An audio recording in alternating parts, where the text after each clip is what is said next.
नमस्कार दोस्तों, कैसे हैं आप सब। 3 ईयर प्रैक्टिस रूल जब से आया है सुप्रीम कोर्ट का गाइडलाइन कि 3 साल की प्रैक्टिस अब जज बनने के लिए महत्वपूर्ण है, इसको लेकर लगातार विवाद तो चल ही रहा है। 9 मार्च को यानी कि मंडे को इसको लेकर सुप्रीम कोर्ट फाइनल हियरिंग करने वाली है। बहुत सारे कैंडिडेट्स ये पूछ रहे हैं कि सर आपको क्या लगता है कि 3 साल की प्रैक्टिस होनी चाहिए कि नहीं होनी चाहिए। जिस दिन से ये जजमेंट आया है मैं तो लगातार ये कह रहा हूं कि 3 ईयर्स प्रैक्टिस रूल जो है ये आर्बिट्ररी दिखाई पड़ रहा है। क्यों आर्बिट्ररी दिखाई पड़ रहा है कि सुप्रीम कोर्ट ने कह दिया कि 3 साल की प्रैक्टिस मैंडेटरी है। उसका कारण शायद ये है कि हायर जुडिशरी में जो जजेस आ रहे हैं, चाहे वो हाई कोर्ट में या सुप्रीम कोर्ट में, वो प्रैक्टिसिंग जज होते हैं। लेकिन वहीं 3 साल की प्रैक्टिस को लेकर बहुत सारी क्लैरिटी नहीं है। क्या क्लैरिटी नहीं है कि वो बच्चे जिनकी एज बार अभी हो गई है, 3 साल की प्रैक्टिस के बाद तो वैसे ही वो बाहर हो जाएंगे, उनका क्या होगा। फिर जो पीडब्ल्यू कैटेगरी के जो हैं, पीडब्ल्यूडी कौन होते हैं, फिजिकली वीकर जो सेक्शन है, जो जिसे हम दिव्यांग कह देते हैं, ऐसे लोग, फिजिकली डिसेबल्ड जो लोग हैं, उन लोगों का क्या होगा। क्योंकि अभी एक बात सुप्रीम कोर्ट में ही एक पिटिशन आया था जहां पर में जो फिजिकली जो डिसेबल्ड लोग हैं उन लोगों की तरफ से एक पिटिशन लगाया गया था। और क्या पिटिशन था? पिटिशन ये था कि जो दिव्यांग लोग हैं उनको कोई सीनियर एडवोकेट जूनियरशिप में ले ही नहीं रहा, और जब जूनियरशिप में लिया ही नहीं जा रहा तो ये लोग अपनी प्रैक्टिस कैसे साबित करेंगे, प्रैक्टिस कैसे करेंगे। फिर एक क्वेश्चन और निकल कर आता है, वो महिलाएं जिन्होंने 5 साल की एलएलबी कर ली है और जिनको कि परिवार वाले शादी का प्रेशर डाल रहे हैं कि तुमको मैरिज कर लेना चाहिए, उनको 5 साल की प्रैक्टिस के बाद 3 साल का समय कौन सा परिवार देगा। मतलब जुडिशरी में महिलाओं के रिप्रेजेंटेशन सीधे सीधे कम होते चले जाएंगे। 3 साल का वैक्यूम क्रिएट हो गया है। और खतरनाक बात यह है कि उन लोगों के बारे में तो कोई नहीं सोच रहा जो गांव या विलेज में रहते हैं, जिन्होंने बड़ी मुश्किल से पैसे जोड़कर किसी तरह से एलएलबी की पढ़ाई पूरी कर ली है। अब ये 3 साल शहर में रहकर प्रैक्टिस कैसे करेंगे। प्रैक्टिस कैसे करेंगे का मतलब यह है कि जूनियरशिप में कोई सैलरी नहीं मिलती है, स्टाइपेंड भी नहीं मिल रहा है अभी तो। और ऐसे में प्रैक्टिस 3 साल करना, 3 साल सरवाइव करना कैसे पॉसिबल है। फिर एक क्वेश्चन मैं ही कई बार उठाता रहता हूं कि 3 साल की प्रैक्टिस के बाद अगर एडवोकेसी जम गई तो कोई जज क्यों बनना चाहेगा, और कोई एडवोकेसी जमा नहीं पाया तो क्या आप चाहते हैं ऐसे एडवोकेट जो ठीक से एडवोकेसी नहीं कर पाए वो जज बने। चाह क्या रहे हैं आप। ये क्वेश्चन सीधा सुप्रीम कोर्ट से है, जिसका आंसर शायद 9 मार्च को आ जाए।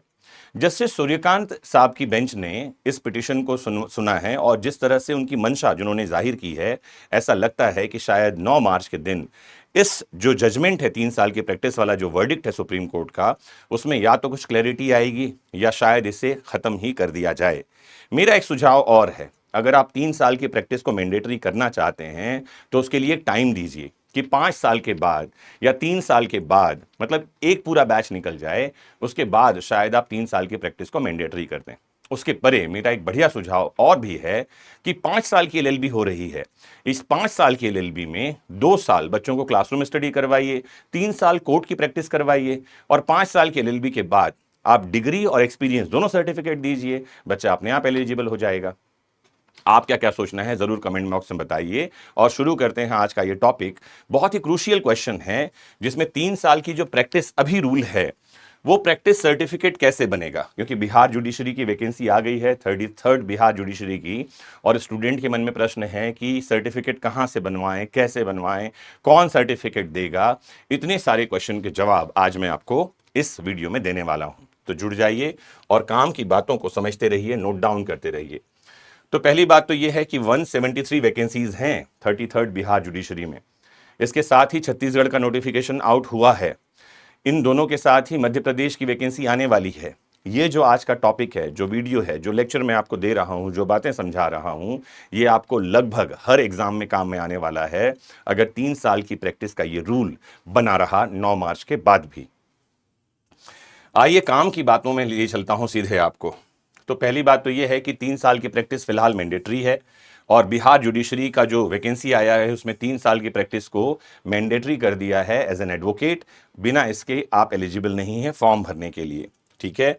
और ये कहां से आया है? ऑल इंडिया जजेस एसोसिएशन वाले केस में सुप्रीम कोर्ट की गाइडलाइन से ये बात आई है, जिसकी शुरुआत मध्य प्रदेश हाई कोर्ट के दिए गए जजमेंट से थी, और जिसके लिए मध्य प्रदेश में ही जो एलिजिबिलिटी क्राइटेरिया है उसको बदल दिया गया था पहले, और 3 साल की प्रैक्टिस का रूल सबसे पहले मध्य प्रदेश में आया था।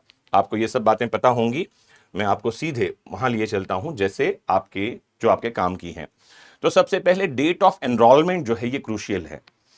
प्रश्न ये है कि 3 साल की प्रैक्टिस कब से काउंट होगी? बहुत आसान सी बात है, ध्यान रखिए, कई सारी वैकेंसीज में अभी जो वैकेंसीज आएंगी वहां बकायदा लिख दिया जाएगा कि इस डेट तक आपकी 3 साल की प्रैक्टिस पूरी होनी चाहिए। अगर वैकेंसी में ये नहीं लिखा हुआ है कि किस डेट तक 3 साल की प्रैक्टिस पूरी होनी चाहिए, तो हम डेट ऑफ एडवर्टीजमेंट को मानकर चलेंगे कि जिस दिन एडवर्टीजमेंट आया है, नोटिफिकेशन आया है फॉर्म फिल करने के लिए, उस डेट तक आपकी 3 साल की प्रैक्टिस पूरी हो जानी चाहिए।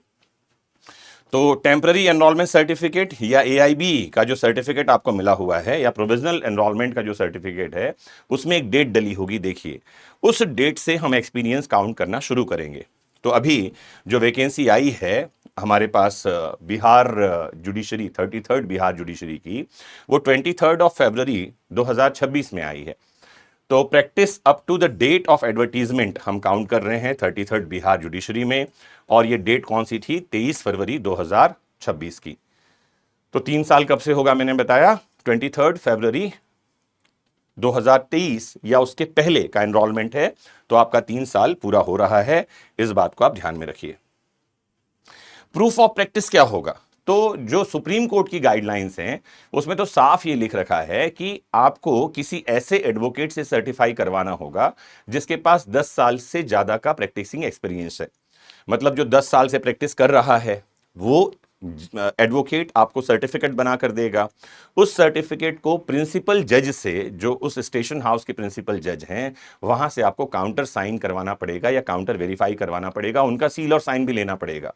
लेकिन वैकेंसी देखनी पड़ेगी, नोटिफिकेशन में साफ साफ क्या बात है।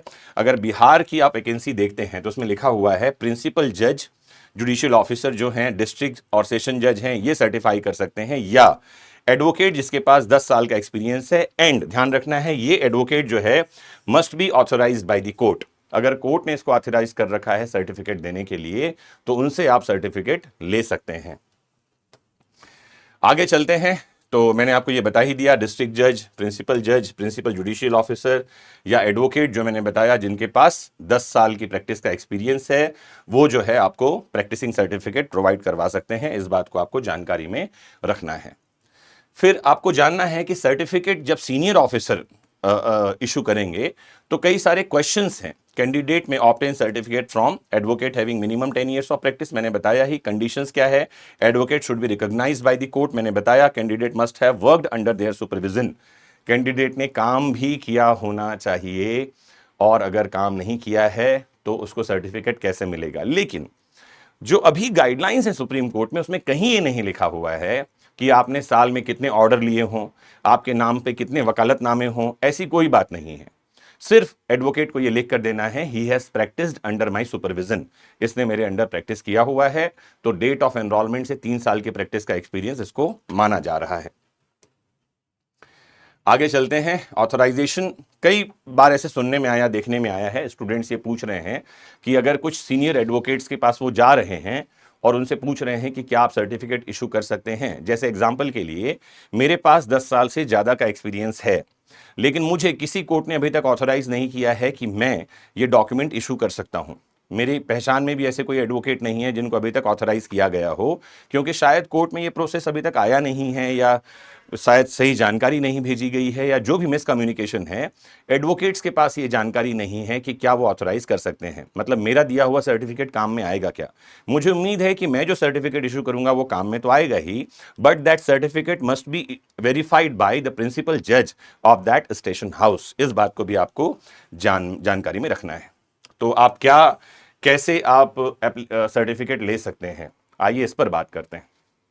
तो क्या करिए? सबसे बढ़िया, एक एप्लीकेशन ड्राफ्ट कीजिए।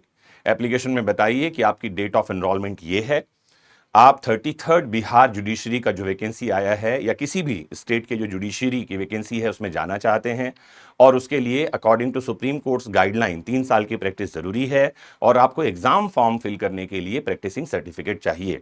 अगर आप ये एप्लीकेशन ड्राफ्ट करके देते हैं तो आपको सर्टिफिकेट बनाकर दिया जा सकता है। एडवोकेट को सबमिट रिक्वेस्ट सबमिट कीजिए, जुडिशरी का जो नोटिफिकेशन आया है साथ में वो लगाइए और प्रैक्टिस सर्टिफिकेट इशू करने के लिए उनसे रिक्वेस्ट कीजिए। ठीक है, कुछ बातें और हैं, जैसे क्वेश्चन से आ रहे हैं कि अगर कोई एडीपीओ या एपीओ है तो क्या उसको भी प्रैक्टिस में माना जा रहा है या माना जाएगा। आपको साफ समझा दूं कि सुप्रीम कोर्ट के गाइडलाइंस में ऐसा कुछ भी नहीं लिखा हुआ है, लेकिन यह लिखा हुआ है कि अगर कोई एज ए क्लर्क काम कर रहा है, जुडिशियल क्लर्क हाई कोर्ट में काम कर रहा है या डिस्ट्रिक्ट कोर्ट में काम कर रहा है, तो 3 साल तक की जो इसकी क्लर्क का जो इसने काम किया है, जो जॉब किया है, उसको भी प्रैक्टिस में काउंट कर रहे हैं। तो अगर क्लर्क के काम को प्रैक्टिस में काउंट कर रहे हैं तो मेरी सोच सीधी ये है कि एडीपीओ और एपीओ जो काम कर रहे हैं और 3 साल हो गए हैं तो इनको भी प्रैक्टिस माना ही जाना चाहिए, माना जाएगा। इतनी आसान सी ये बात है, क्लियर इस बात को जानकारी में रखिए। तो सर्टिफिकेट इशू करवाइए और फॉर्म भरने के लिए रेडी हो जाइए। ठीक है, मैं कुछ और काम की बातें आपको बता दूं जो यहां पर मेरे पास स्लाइड में है। कोई क्वेश्चंस आपके मन में हो तो जरूर बताइएगा। स्पेशल सिचुएशन मैंने बता दिया, लॉ क्लर्क, लीगल रिसर्चर, इनको भी हम प्रैक्टिस में मान रहे हैं, ये भी जानकारी आपको दे दी गई है। क्या इंक्लूड नहीं होगा वो भी ध्यान रखिए। अगर आप किसी बैंक में जॉब कर रहे हैं तो ये काउंट नहीं हो रहा, प्रोफेसर लेक्चर के रूप में काम कर रहे हैं, जॉब कर रहे हैं अगर, तो ये काउंट नहीं होगा। एडमिनिस्ट्रेटिव जॉब में है तो प्रैक्टिस काउंट नहीं होगी। गवर्नमेंट में जॉब में है और नॉन लीगल पोजीशन आप होल्ड कर रहे हैं कहीं पर में, तो ये भी काउंट नहीं होगा। क्लर्क का जॉब काउंट होगा अगर आप कोर्ट में क्लर्क हैं तो ही। इस बात को भी आपको जानकारी में रखनी है, भूलना नहीं है। ठीक है, फिर आप ध्यान रखिए कि सर्टिफिकेट जो बनेगा, हो सकता है आप किसी एडवोकेट के पास जाएं और वो कहें कि सर्टिफिकेट कैसे बनाना है, हमारे पास तो फॉर्मेट ही नहीं है। तो इस स्क्रीनशॉट को ले लीजिए और बताइए क्या चीजें चाहिए। सर्टिफिकेट शुरू होना चाहिए, this is to certify that. अगर एडवोकेट दे रहे हैं तो एडवोकेट के लेटर हेड पे ये बनना चाहिए। एडवोकेट के पास लेटर हेड होगा जिसमें वो क्या लिख कर देंगे, दिस सर्टिफिकेट यूजुअली बिगिंस, कैसे, this is to certify that, candidate का नाम, उसके पिताजी का नाम, enrolment number, enrolment date, court जहां उसने प्रैक्टिस किया है और कितने समय से वो प्रैक्टिस कर रहा है। इतनी बातें सर्टिफिकेट में लिखी जानी जरूरी हैं, मैंडेटरी हैं। कैसे हो सकता है language, this is to certify that mister और miss dot dot dot enrolled with the state bar council on, यहां पर में has been practicing as an advocate in this court since, कब से ये काम कर रहे हैं, under my supervision to my knowledge। इतनी बात लिखेंगे और साथ में उनका सील और सिग्नेचर और डेट उसमें मेंशन होगा कि कब ये सर्टिफिकेट इशू किया गया है। ध्यान रखिए कितने केसेस हैंडल किए हैं ये लिखने की जरूरत नहीं है, केस की हिस्ट्री देने की जरूरत नहीं है, वकालतनामा लगाने की फिलहाल जरूरत नहीं है। इतनी सी बात अगर उसमें लिखा हुआ है तो ये एसेंशियल बातें हैं जो कि आपके सर्टिफिकेट में होनी चाहिए। ठीक है, signature of issuing authority, official seal, इसके बिना तो काम होगा नहीं।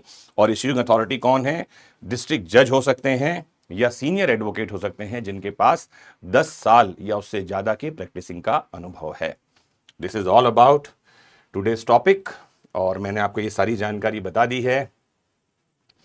ये सब हम कर चुके हैं, ये वापस आपके लिए क्विक रिवीजन की कहानी है। कंक्लूजन में वही बातें हैं जो पहले मैं आपको बता चुका हूं। अगर ये बातें आपको समझ में आ गई हैं तो बहुत बढ़िया। आप सबको बहुत सारी शुभकामनाएं आपके जुडिशियल एग्जामिनेशंस के लिए। मोस्ट इंपॉर्टेंटली मार्च 9 यानी मंडे तक का वेट कीजिए।